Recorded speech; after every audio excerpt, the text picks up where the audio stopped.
আজকের ছড়া, নাম তার মতিবিল। নাম তার মতিবিল, বহু দূর জল। হাঁসগুলি ভেসে ভেসে করে কোলাহল। পাকে চেয়ে থাকে বক, চিল উড়ে চলে। মাছরাঙা ঝুপ করে পরে এসে জলে। হেতা হোতা ডাঙা জাগে, ঘাস দিয়ে ঢাকা। মাঝে মাঝে জল ধরা চলে আঁকা বাঁকা। কোথাও বা ধান ক্ষেত, জলে আধো ডোবা।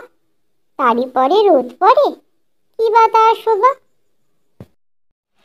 হ্যালো বন্ধু, আমার ভিডিও যদি ভালো লেগে থাকে তাহলে আমার চ্যানেলটিকে সাবস্ক্রাইব করে পাশে থাকা বেল আইকনটি ক্লিক করে দাও। আর লাইক কমেন্ট শেয়ার করতে ভুলো না যেন।